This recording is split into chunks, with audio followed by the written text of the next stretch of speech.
Hai gorgeous, welcome to my place. Terima kasih sudah mengklik video ini. Hari ini kita menuju ke New Jersey, Amerika dan bertemu Richard Cottingham, seorang SK yang produktif dari tahun 1967 hingga 1980. Gak pakai lama? Watch. Richard Francis Cottingham dilahirkan pada tanggal 25 November 1946 di Bronx, New York. Merupakan anak pertama dari 3 bersaudara.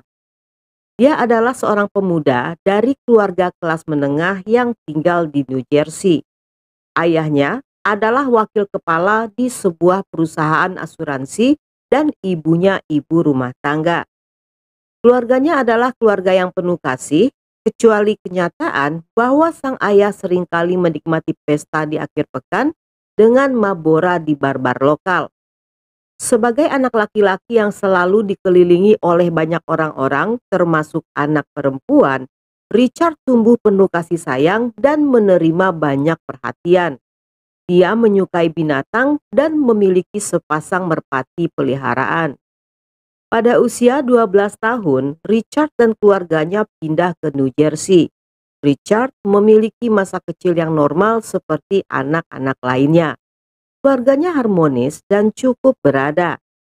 Namun di sekolah barunya, dia mengalami kesulitan untuk bergaul dan menyesuaikan diri dengan lingkungan barunya.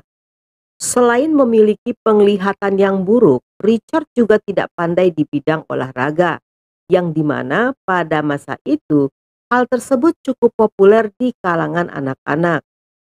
Sewaktu SMP, dia bergabung dengan tim lari yang hal ini mendatangkan keuntungan bagi Richard yang kurang bergaul, karena dia bisa memiliki waktu sendirian dan tidak perlu berinteraksi dengan murid-murid lainnya. Selulus SMA, dia bekerja sebagai operator komputer di perusahaan ayahnya, dan pada usia 20 tahun, Richard bekerja di bidang yang sama di sebuah perusahaan bernama Blue Cross Shield Association. Walaupun telah dewasa dan memiliki pekerjaan, namun sifat Richard masih belum berubah. Dia menyukai kesendirian serta tidak mau bergaul dengan orang lain. Pembunuhan pertama terjadi pada tahun 1967 pada saat Richard berusia 21 tahun. Korbannya bernama Nancy Vogel, seorang ibu 2 anak. Dia terakhir kalinya terlihat meninggalkan rumahnya untuk pergi bermain bingo bersama teman-temannya di gereja lokal. Tetapi dalam perjalanan, Nancy membatalkan pergi bermain bingo. Dia justru pergi berbelanja di department store yang bernama Valley Fair, tempat di mana Richard menculik dan membawanya ke Taman Ridgefield. Jasadnya ditemukan 3 hari kemudian dalam keadaan polos, terikat, dan dicekik dalam mobilnya sendiri. Kasus ini tidak diakui Richard hingga di tahun 2010. 2 tahun kemudian, Richard menikahi pacarnya yang bernama Janet dan memiliki 3 orang anak bernama Blair, Scott, dan Jenny. Di tahun 1969, dia dihukum karena mengemudi dalam keadaan mabora dan didenda sebanyak $50 serta 10 hari penjara. Dalam waktu 5 tahun ke depan, Richard beberapa kali ditangkap atas beberapa kasus seperti pencurian, perampokan, dan pelecehan. Tetapi entah kenapa, kasus tersebut akhirnya dibatalkan. Richard dan Janet tinggal di apartemen yang cukup sederhana. Pada awalnya, pernikahan mereka baik-baik saja. Namun setelah kelahiran Jenny, Richard mulai berselingkuh dengan seorang wanita bernama Barbara Lucas. Hubungan yang panas membara ini berlangsung selama 2 tahun, namun berakhir di tahun 1980-an. Dalam masa berhubungan dengan Barbara, dia juga melakukan aksinya memperkaos dan melenyapkan para wanita. 5 tahun kemudian, Richard dan Janet pun bercerai dan Janet membawa anak-anaknya pindah ke kota lain. Dalam memilih korbannya, Richard menargetkan Abigail hingga wanita berusia pertengahan 20-an yang sebagian besar berprofesi sebagai belalang sembah. Dia akan membawa mereka dan membiusnya sebelum dibawa ke tempat-tempat terpencil atau ke sebuah motel. Yang di sanalah dia akan mengikat, menyumpal mulut dengan selotip, memperkaos dengan ekstrim, dan kembali menyiksa sebelum akhirnya melenyapkan mereka dengan cara mencekik. Selama dalam proses berjalan, dia memaksa para korban untuk memanggilnya dengan sebutan master. Dengan kelicikannya, Richard seringkali menghilangkan bagian-bagian tertentu dari tubuh korban seperti kelapa dan lengan agar nantinya polisi mengalami kesulitan dalam proses identifikasi. Seperti SK lainnya, Richard juga menyimpan barang-barang pribadi korban sebagai trofi. Untuk menutupi kejahatannya, dia akan menyembunyikan jasad korban di lokasi terpencil atau bahkan membakarnya. Di tanggal 15 Desember 1977, Richard menculik seorang perawat bernama Marianne Carr. Marianne adalah seorang teknisi X-ray berwajah cantik berusia 26 tahun yang diculik saat pulang bekerja tepat di depan kompleks apartemennya. Richard membawanya ke sebuah hotel di New Jersey dan dia mendapatkan perlakuan sama seperti korban sebelumnya. Jasadnya ditemukan di belakang motel. Maret di tahun berikutnya, saat Richard sedang berada di sebuah bar di New York, dia menemukan korban lainnya bernama Karen Shield. Richard mengajaknya berkenalan dengan mengaku sebagai John Seifert. Setelah mengobrol beberapa saat, Karen pun berpamitan pulang. Dan Karen yang pulang berjalan kaki menuju apartemennya tiba-tiba saat itu merasa pusing. Tapi tanpa dia sadari, secara diam-diam Richard yang mengikutinya dari belakang kemudian berpura-pura menawarinya tumpangan. Ketika berada di dalam mobil, Richard menawari gadis itu obat penahan rasa sakit yang sebenarnya merupakan obat tidur. Dan membawa Karen yang sudah tidak sadar ke sebuah lokasi di dekat apartemennya. Masih seperti korban sebelumnya, Karen pun mengalami hal yang sama. Richard yang mengira Karen telah tewas meninggalkannya di selokan di dekat apartemen. Namun, Karen ditemukan oleh seorang pegawai hotel yang kemudian menelpon 911. Walaupun berhasil diselamatkan, tetapi dia tidak bisa mengingat tentang serangan itu akibat obat yang diberi Richard. Sehingga kasusnya menjadi dingin sampai penangkapan Richard. 7 bulan kemudian, Richard melakukan hal yang sama pada korban lainnya bernama Susan Jaeger yang berprofesi sebagai belalak sembah. Sama seperti Karen, Susan yang berhasil selamat juga tidak bisa mengingat serangan yang dialaminya. Saat itu Susan dalam keadaan hamil. Setahun kemudian, di awal Desember 1979, merupakan aksi Richard yang lebih brutal dari sebelumnya. Dia menyewa 2 orang belalang sembah dan membawa mereka ke sebuah hotel di Travelodge Motor Inn di New York. Dia menghabiskan malam itu dengan memisah-misahkan tubuh keduanya dan membawa bagian kelapa serta lengan sebelum akhirnya membakar sisa-sisa lainnya di atas kasur di dalam kamar hotel. Salah seorang staf hotel yang kebetulan lewat melihat asap yang keluar dari bawah pintu. Dan dari keduanya hanya satu jasad milik dari Deda Gozari yang berhasil diidentifikasi. Sementara jasad lainnya hanya diketahui milik dari seorang gadis berusia akhir belasan. Setahun kemudian, dalam kurun waktu 3 bulan, Richard kembali menyerang 4 orang wanita dengan cara yang sama persis seperti Deda Gozari. 2 orang korban bernama Valerie Ann Street dan Jan Renner dinyatakan tidak selamat. Sementara 2 korban lainnya bernama Pamela Weissenfield dan Leslie Ann Odell berhasil diselamatkan. Leslie merupakan korban terakhir berprofesi sebagai belalang sembah yang dibawa ke hotel yang sama dengan Valerie. Ketika Richard sedang menyakiti Leslie, staf keamanan yang sedang berpatroli mendengar suara jeritannya dan segera menghubungi polisi. Ketika Richard mencoba untuk kabur, polisi berhasil menangkapnya. Dan pada saat digeledah, mereka menemukan barang bukti seperti borgol, lakban, senpi mainan, sajam, serta obras yang biasa digunakan untuk melumpuhkan para korban. Di rumahnya polisi menemukan lebih banyak bukti-bukti lainnya berupa kunci apartemen milik Valerie, mainan beruang koala, sepasang anting-anting, perhiasan milik Dida Gozari dan Jane Rayner yang disimpan sebagai trofi. Sidik jarinya juga ditemukan pada sepasang borgol yang terdapat di TKP Valerie. Setahun kemudian, Richard dinyatakan bersalah atas 15 dari 20 kasus pembunuhan. Dan selama 3 tahun berikutnya, Richard masih diadili atas pembunuhan tambahan dan beberapa percobaan pembunuhan.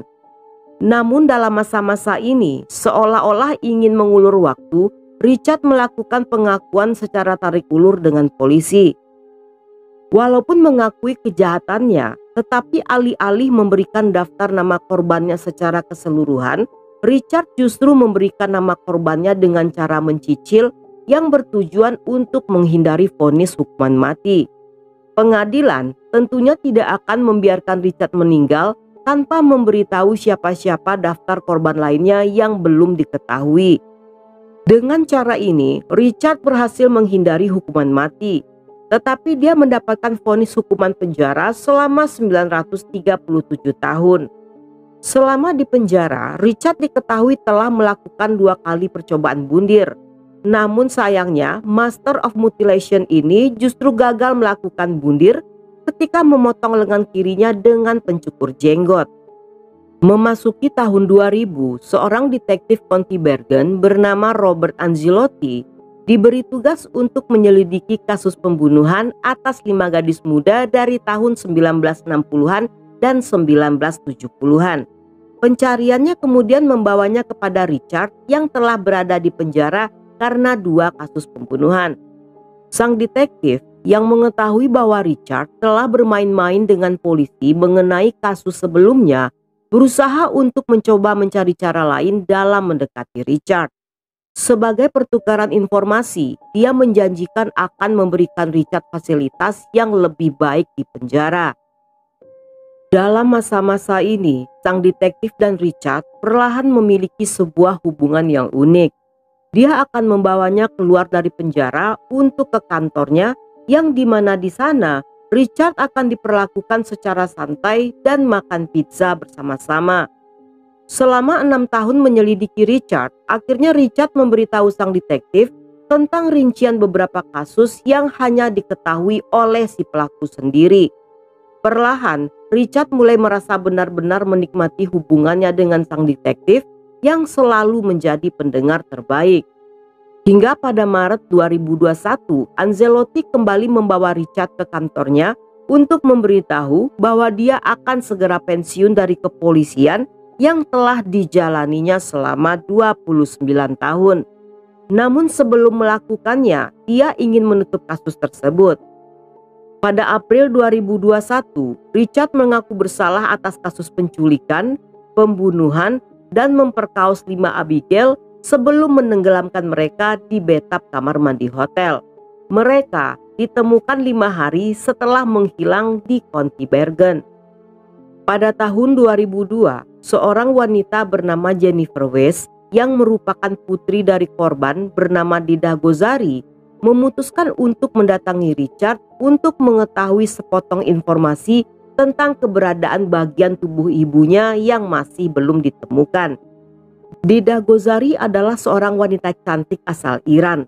Keluarganya melarikan diri dari negara itu saat Dida masih kecil. Dida melahirkan seorang putri yang setelah berusia 2 minggu, dia serahkan untuk diadopsi orang lain karena tidak sanggup mengurusnya. Sang putri adalah Jennifer yang memiliki nama lahir sebagai Ganaya. Pada saat berusia 24 tahun, ketika Jennifer mengetahui statusnya sebagai anak adopsi, dia memutuskan untuk mencari tahu keberadaan ibu kandungnya. Namun setelah mengalami tahun yang panjang dan melelahkan, pencariannya berujung dengan mengetahui jika sang ibu telah tewas secara mengenaskan. Butuh 10 tahun bagi Jennifer untuk mendapatkan keberanian menulis surat pada Richard hanya untuk bertanya apakah Richard mengenal ibunya dan di mana Richard menguburkan kelapa ibunya. Pada bulan April 2017, Richard membalas surat tersebut dengan menuliskan permintaan maaf dan menyatakan penyesalannya dalam surat yang berjumlah sebanyak 3 lembar halaman. Sebelum menemuinya, Jennifer menulis surat pada Richard yang isinya mengatakan, "Kamu akan terpesona olehku dan aku akan membuatmu menangis. Teman-temanmu akan cemburu ketika mereka melihatku datang dan mengunjungimu. Aku sangat keren serta sangat baik. Anda akan merasa terhormat memiliki seseorang seperti saya sebagai teman." Setelah mengunjungi Richard sebanyak 30 kali, perlahan pria itu mulai terbuka pada Jennifer. Bahkan, dia mengaku telah mengenal Dida selama beberapa tahun sebelum Dida tewas. Pria tua yang dijuluki Santa karena berjanggut putih itu mengaku pada Jennifer bahwa dia mengubur bagian Dida tersebut di dasar jembatan George Washington. Namun dengan icatan Richard yang mulai mengabur akibat usia, hingga saat ini penyidik belum berhasil menemukannya. Seiring berjalannya waktu, hubungan Jennifer dan Richard terlihat sangat akrab. Richard bahkan menambahkan nama Jennifer dalam daftar tamunya. Dalam setiap kunjungan, mereka tampak layaknya seperti seorang ayah dan anak. Bahkan, Jennifer sempat berpikir, jika mengingat Richard dan Dida telah lama saling mengenal, mungkinkah jika pria itu adalah ayah biologis Jennifer? Richard sendiri mengatakan jika itu mungkin saja atau juga tidak mungkin. Namun hal ini belum diketahui dengan pasti karena mereka belum melakukan tes DNA. Menurut Jennifer sendiri, terkait dengan darah atau tidak, dia tetap peduli pada Richard dan pria itu juga telah memperlakukannya seperti anaknya sendiri. Persahabatannya dengan Richard juga membuatnya merasa dekat dengan ibunya yang hanya sedikit diketahuinya. Persahabatan mereka mungkin tidak wajar, tetapi Jennifer melakukan hal itu selain untuk menemukan ibunya, dia juga berusaha untuk mendapatkan informasi korban lainnya agar keluarga yang masih belum menemukan putri-putri mereka segera mendapatkan jawaban. Hingga saat ini masih banyak korban Richard yang belum ditemukan. Diperkirakan korbannya berjumlah 85 hingga 100 orang wanita. Namun hanya 16 orang yang hingga saat ini berhasil diidentifikasi. Dan sebelum video ini berakhir, ada sedikit info buat kalian yang barangkali aja berminat pengen adopsi Richard sebagai kakek. Silakan ya, ditunggu kunjungannya di penjara negara bagian New Jersey. Kali-kali aja dia punya sedikit warisan yang bisa dibagi-bagi buat kalian. Lumayan kan buat jajan cilok sepabrik-pabriknya.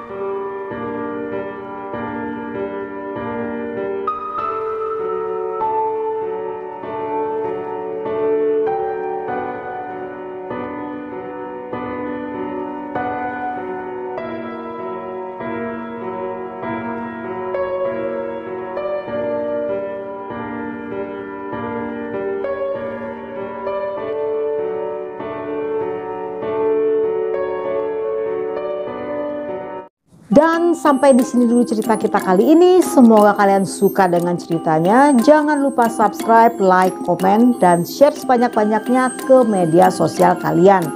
Dan buat kalian yang masih betah hingga akhir, thank you, love you, have a nice day, and then see ya.